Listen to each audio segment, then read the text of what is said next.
Hello good morning friends. Navneet educations में आप सभी लोगों का स्वागत है। तो फ्रेंड्स, आज हम बात करेंगे बायोफार्मास्यूटिक्स के बारे में। मेनली इंट्रोडक्टरी लेक्चर रहेगा कि बायोफार्मास्यूटिक्स क्या होती हैं और कुछ टर्मिनोलॉजी उसमें हम जो यूज करते हैं। तो स्टार्ट करते हैं फ्रेंड्स। अगर हम बात करते हैं बायोफार्मास्यूटिक्स में, तो फ्रेंड्स सबसे पहले हमको ये पता होना चाहिए, कोई भी अगर हम ड्रग बना रहे हैं, कोई भी अगर आप मेडिसिन बना रहे हैं, डोसेस फॉर्म बना रहे हैं, तो उसके लिए आपको उसका एब्जॉर्प्शन, ठीक है, उसकी बायोबिलिटी, इसके बारे में आपको जानकारी होनी चाहिए। ठीक, उसका फार्माकोकाइनेटिक्स के बारे में पता होना चाहिए। तो यही हम बायोफार्मास्यूटिक्स में पढ़ते हैं, ये फार्मास्यूटिक्स का ही पार्ट है। तो अगर हम डेफिनेशन की बात करते हैं, तो डेफिनेशन क्या होगी? Study of factors influencing the rate and amount of drug that reaches the systemic circulation and the use of this information to optimize the therapeutic efficacy of the drug product। कहने का मतलब ये है, study of factor, कौन कौन से ऐसे factor हैं जो इन्फ्लुएंस कर रहे हैं the rate and amount of the drug, जो ड्रग आपकी ब्लड में पहुंच रही है, ठीक है, सिस्टमिक सर्कुलेशन में पहुंच रही है, and the use of this information, और उस इंफॉर्मेशन के हेल्प से हम क्या करते हैं? Optimize therapeutic efficacy of the drug products. Mean हम जो थेरेपेटिक एफिकेसी ऑप्टिमाइज करते हैं ड्रग की, वो on the basis of the, किसके बेसिस पे? कि कितना अमाउंट ऑफ ड्रग है, तब जाके हम उस अकॉर्डिंग जो होता है पर्टिकुलर डोसेज फॉर्म बनाए जाते हैं, उस अकॉर्डिंग डोसेज फॉर्म डिजाइन किया जाता है। तो by the help of biopharmaceutics हमको काफी चीजें पता चलती हैं डोसेज के बारे में या ड्रग के बारे में, कि उसका क्या टाइम है, उसका हाफ लाइफ क्या है, ये सारी चीजें पता करते हैं। अब हम बात करेंगे एब्जॉर्प्शन की। तो फ्रेंड्स, अगर कोई भी ड्रग है, सॉरी, अगर कोई भी आपका मेडिसिन है, अगर जैसे वो टैबलेट है या कैप्सूल है, ठीक है, और आपका जो पाउडर फॉर्म में है, तो उन ड्रग को अगर हम माउथ से ओरली एडमिनिस्ट्रेशन कर रहे हैं, तो उसका एब्जॉर्प्शन होना बहुत जरूरी है। ठीक है, जब वो एब्जॉर्ब होगी तभी जाके वो क्या होगा? आपके ब्लड में आएगी, तभी वो आपके सिस्टमिक सर्कुलेशन में आता है। तो एब्जॉर्प्शन क्या होता है? Movement of drug from its site of administration, जिस साइड से एडमिनिस्ट्रेशन हो रहा है ड्रग का, टू द सिस्टमिक सर्कुलेशन, कहां तक जाना है उसने? ब्लड में।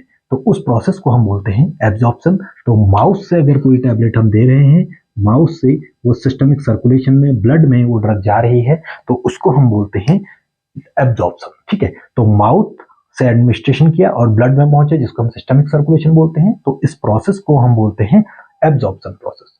ठीक, स्टार्टिंग एब्जॉर्प्शन, पहले टैबलेट हम ओरली देते हैं, उसका वो ब्रेक डाउन होती है, जिसको हम डिसइंटीग्रेशन बोलते हैं, फिर वो एब्जॉर्ब होने शुरू हो जाती है। अब एब्जॉर्प्शन कहां से होता है? एब्जॉर्प्शन स्टमक की वॉल से हो सकता है, इंटेस्टाइनल वॉल से हो सकता है, ठीक है, तो वहां पर एब्जॉर्प्शन होता है।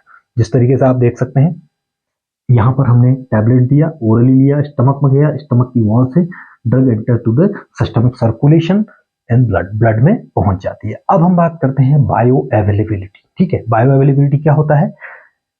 डायग्रामेटिकली देख लेते हैं। टैबलेट लिया, माउथ से हमने दिया उसको पेशेंट को, एब्जॉर्प्शन वाया स्टोमक और इंटेस्टाइन, और एब्जॉर्प्शन होगा कहां से? स्टोमक वॉल से या इंटेस्टाइनल वॉल से, और वो आपका ब्लड में पहुंच जाएगा, ड्रग इन ब्लड, जिसको हम फिर उसके बाद वो फार्माकोलॉजिकल एक्शन देता है।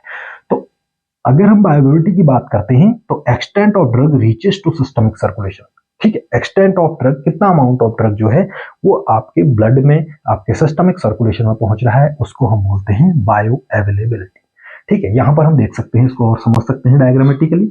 जैसे हमारे पास पैरासीटामोल है, मेटफॉर्मिन है या डाइक्लोफिन है, ये हमारे पास टैबलेट है।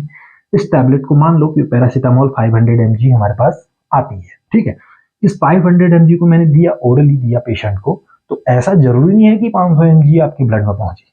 ठीक है, हो सकता है कि ड्रग 450 mg आपके ड्रग जो है ब्लड में पहुंचे। अब 50 mg कहां गई? हो सकता है जो एब्जॉर्प्शन के दौरान या आपके डिसइंटीग्रेशन के दौरान कुछ मेटाबॉलिज्म हो जाता है, कुछ एंजाइम्स की वजह से मेटाबॉलिज्म हो जाता है, तो इसकी वजह से कुछ ड्रग लॉस हो जाती है। तो एग्जैक्ट अमाउंट कितना पहुंचा है? 450 mg। तो 450 mg क्या है? बायो अवेलेबल डोज, मीन आपके ब्लड में पहुंचा हुआ। अब यही एक्शन देगी। ठीक है, 50 mg जो है वो हट गई है, वो लॉस हो गया है। तो इस पर्टिकुलर डोज को, ऐसा तो जरूरी नहीं होता है कि 500 mg दिया है तो 500 mg ही आपके ब्लड में पहुंचेगी, कुछ कम हो सकता है।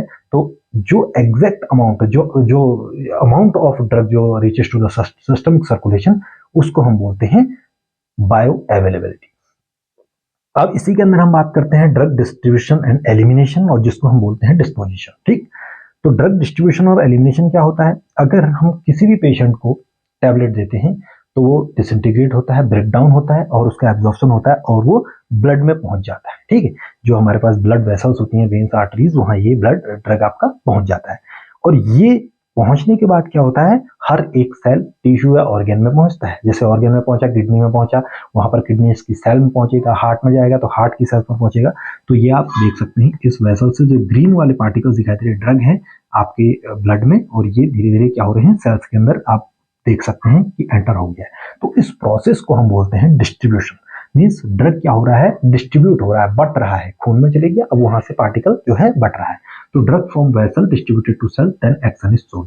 और जब वो डिस्ट्रीब्यूट हो जाता है, जब वो सेल में पहुंच जाता है, तो वहां पर एक्शन शो होता है, जिसे हम फार्माकोलॉजिकल एक्शन या थेरेपेटिक एक्शन बोलते हैं। तो ये हमारा प्रोसेस ड्रग डिस्ट्रीब्यूशन का होता है। अब हम बात करते हैं एलिमिनेशन। तो एलिमिनेशन क्या होता है?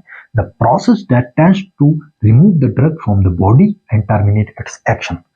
ऐसा एक प्रोसेस होता है जिसमें जो ड्रग होती है वो रिमूव हो जाती है बॉडी से और अपना एक्शन उसका जो होता है वो खत्म हो जाता है। वो क्या हो जाता है, जो ड्रग का जैसे पेन का वो कर रहा है, पेन कम कर रहा है, तो धीरे धीरे क्या हो जाएगा, अब उसका एक्शन खत्म हो जाएगा। तो इस प्रोसेस को हम एलिमिनेशन बोलते हैं। ये दो तरीके से होता है, एक बायो ट्रांसफॉर्मेशन, दूसरा एक्सक्रीशन। बायो ट्रांसफॉर्मेशन मीन्स होता है मेटाबॉलिज्म, इसको बोलते हैं। मेटाबॉलिज्म मीन्स क्या होता है, इनएक्टिवेशन ऑफ ड्रग। जो ड्रग है जैसे वो पेन को कम कर रही है, तो कुछ समय बाद उसकी ये जो आपका एफिकेसी होती है वो धीरे धीरे कम होने लग जाती है, जो उसकी एक्टिविटी होती है वो धीरे धीरे कम हो जाती है। और ये होना जरूरी है, नहीं तो बॉडी के अंदर टॉक्सिसिटी हो जाएगी, नहीं तो प्रॉब्लम क्रिएट हो जाएगी। ठीक है, कुछ समय तक उसकी एक्टिविटी होनी चाहिए, उसके बाद धीरे धीरे जैसे जैसे उसका टीहाफ जो होता है धीरे धीरे कम होते रहता है। मीन्स जो टीहाफ होता है उसके अकॉर्डिंग वो अपना एक्टिविटी शो करती है। तो इनएक्टिवेशन ऑफ ड्रग हो जाएगा। अब बात करते हैं एक्सक्रीशन की। तो एक्सक्रीशन क्या होता है, exit of the drug metabolite from the body. अब जो मेटाबोलाइट, जो अगर ड्रग हमारी गई हुई है बॉडी के अंदर, वो जब इनएक्टिवेट हो जाती है तो वहां पर मेटाबोलाइट्स बनता है। तो मेटाबॉलिज्म के बाद मेटाबोलाइट्स बनते हैं और जो इनएक्टिव ड्रग है वो बॉडी से बाहर आ जाती है। इस प्रोसेस को आप एक्सक्रीशन बोलते हैं। ठीक है, अब हम बात करेंगे इस चीज की, फार्माकोकाइनेटिक्स की। तो फार्माकोकाइनेटिक्स क्या होता है? फार्माकोकाइनेटिक्स में हमारे पास कौन कौन सी चीजें आती हैं? Mechanism of drug absorption, distribution, metabolism और एक्सक्रीशन। किस तरीके से ड्रग एब्जॉर्ब होती है, ठीक है, कैसे उसका आपका एब्जॉर्प्शन होता है, डिस्ट्रीब्यूशन, किस तरीके से ड्रग जो होती है वो डिस्ट्रीब्यूट होती है, मेटाबॉलिज्म, फिर वो इनएक्टिवेट कैसे होती है, और एक्सक्रीशन, और किस फॉर्म में वो एक्सक्रीट आउट हो जाती है। ठीक है, बाय यूरिन से होती है या आपके स्वेट से होती है, या किस तरीके से आपका एक्सक्रीट आउट हो जाती है।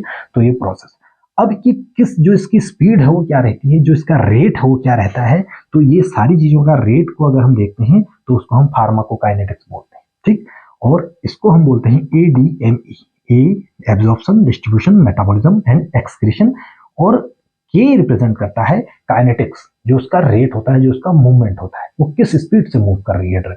ठीक है, ये प्रोसेस जो हो रही है ये इसका रेट क्या है, तो जब हम रेट के बारे में बात करते हैं तो उसको हम फार्माकोकाइनेटिक्स बोलते हैं। और जनरली हम बोलते हैं what the body does to the drugs. ठीक है, तो मेनली क्या रहता है, हमारे बॉडी का क्या रिस्पॉन्स रहता है टूवर्ड्स द ड्रग। अगर हम किसी केमिकल, कोई ड्रग हमारी बॉडी के अंदर चल जाती है तो हमारी बॉडी क्या बिहेव करती है, तो उसको भी हम फार्माकोकाइनेटिक्स बोलते हैं। ठीक, अब हम अगर बात करते हैं, सिंपल डायग्राम से आप देख सकते हैं, टैबलेट लिया, ठीक, टैबलेट लेने के बाद स्टमक में गई, डिसइंटीग्रेशन हुआ, इंटेस्टाइन में गई, एब्जॉर्प्शन हुआ और डिस्ट्रीब्यूशन हुआ, और उसके बाद फार्माकोलॉजिकल एक्शन आपको मिलेगा। ठीक है, ये हमारा पूरा प्रोसेस होता है। अब हम बात करते हैं टैबलेट। फिर टैबलेट से अगर हम जनरल कंसेप्ट अगर समझें इसका, टैबलेट डिसइंटीग्रेशन हो बढ़ेगा, टैबलेट देंगे, डिसइंटीग्रेशन अगर बढ़ता है, एब्जॉर्प्शन बढ़ता है, बायोअवेलेबिलिटी बढ़ती है, एक्शन बढ़ता है। तो ये पूरा हमारा क्या रहता है, इस तरीके से ड्रग हमारा काम करता है, और ये हम बायोफार्मास्यूटिक्स के अंदर पढ़ते हैं। तो अगर फ्रेंड्स हम बायोफार्मास्यूटिक्स की बात करते हैं तो मेनली इसमें हम देखते हैं कि हम फार्माकोकाइनेटिक्स के बारे में जानते हैं। तो फार्माकोकाइनेटिक्स, सबसे पहले हम फार्माकोकाइनेटिक्स क्या होता है, जिसमें ADME के बारे में जानते हैं, absorption, distribution, metabolism and excretion, इसके बारे में हम जानते हैं। और इसका हम क्या देखते हैं, मेनली रेट देखते हैं। ठीक है, इसका हम क्या देखते हैं, रेट, ये किस स्पीड से मूव कर रहा है, इसकी काइनेटिक्स के बारे में जानते हैं, तो उसको हम फार्माकोकाइनेटिक्स बोलते हैं। तो फ्रेंड्स, बायोफार्मास्यूटिक्स पे लेक्चर आपको कैसा लगा? अगर आपको कोई डाउट है तो आप कमेंट करें। अगर आपको पसंद आया तो लाइक, शेयर, सब्सक्राइब और कमेंट जरूर करें। ठीक है फ्रेंड्स, नेक्स्ट लेक्चर में मिलते हैं। ठीक है, हम एब्जॉर्प्शन के बारे में जानेंगे नेक्स्ट लेक्चर में। तो आज के लिए यहीं पर ही कंप्लीट करते हैं। Okay, thank you friends.